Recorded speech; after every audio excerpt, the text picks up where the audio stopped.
என் அன்புமிக்க சகோதர சகோதரிகளே, இந்த தளத்தை நாம் ஆரம்பம் செய்ததற்கான நோக்கம் என்னவென்று சொன்னால், உலகத்தில் பல விஷயங்கள் நடக்கின்றன.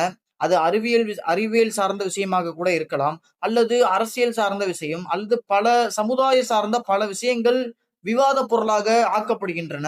அவ்வாறு இருக்கும் பட்சத்தில், பல விஷயங்கள் தவறான கருத்துக்களையும் புகுத்தப்படுகின்றன. தவறான கருத்துக்கள் சொல்லப்படுகின்றன. அதையும் மக்கள் சரி கண்டு, சரி என நம்பி ஏற்கக்கூடிய காட்சிகளை நாம் பார்க்க முடிகிறது. ஆகவே இந்த தளம் ஆரம்பம் செய்ததற்கான நோக்கம் அனைத்தையும் சரியான கண்ணோட்டத்துடன் பகுத்தறிவுடன் நாம் அணுக வேண்டும் ஒவ்வொரு விஷயத்தையும் என்பதே இதற்கான நோக்கம்.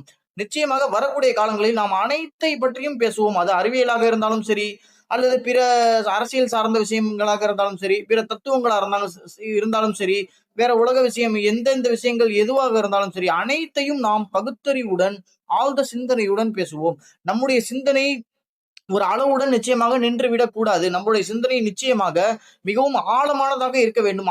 அப்படி இருக்கக்கூடிய பட்சத்தில் தான் நாம் சரியான முடிவுகளை நாம் எடுக்க முடியும். நாம் ஒரு புத்தகத்தை எழுதியுள்ளோம்.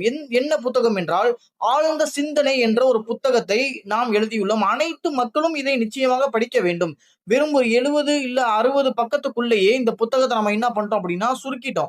ஈஸியா படிக்கணும். பல உதாரணங்களை கொடுத்து ஆழ்ந்த சிந்தனைன்னா என்ன, அதை எவ்வாறு நம்ம சிந்திக்கணும் அப்படிங்கிற பல உதாரணங்களை கொடுத்து அந்த புத்தகத்தை நம்ம எழுதியிருக்கோம். அதனால விரைவில் அந்த புத்தகத்தை வெளியிடுவோம். அதை நீங்க படிச்சீங்க அப்படின்னா நம்மளோட சிந்தனை ஓட்டம் எப்படி இருக்கு, நம்ம சிந்தனை ஒரு அளவோட நின்றக்கூடாது.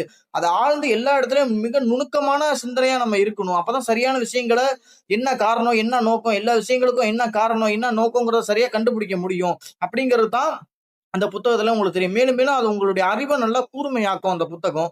அதனால விரைவில் அந்த புத்தகத்தை நம்ம வெளியிடுவோம். நீங்க படிச்ச அனைவரும் பயன் பெறுவீங்க நம்புறேன். அதை அதிகமா சப்போர்ட் பண்ணுங்க, ஷேர் செய்யுங்க, லைக் செய்யுங்க. இனிமே வரக்கூடிய காலத்துல அதிக வீடியோக்களை நாம பதிவிடுவோம். அதை நீங்க பார்த்து சரியான ஒரு கருத்தை, எந்த விஷயம் எவ்வாறு சரியா இருக்குமோ அந்த விஷயத்தை அது போல கரெக்டா அதன்படி உண்மையான விஷயத்தை நம்ம சொல்லுவோம். அது உங்களுக்கும் பயனுள்ளதா இருக்கும், பிற மக்களுக்கும் பயனுள்ளதா இருக்கும், சமுதாயத்துக்கும் பயனுள்ளதா இருக்கும் அப்படிங்கிறது தான் நம்மளுடைய இந்த நோக்கம், இந்த தளத்திற்கான நோக்கம். இந்த தளத்துடைய பேரே என்ன அப்படின்னா ஆழ்ந்து சிந்திப்பீர் அப்படிங்கிறது தான் இந்த தளத்துடைய பேரு.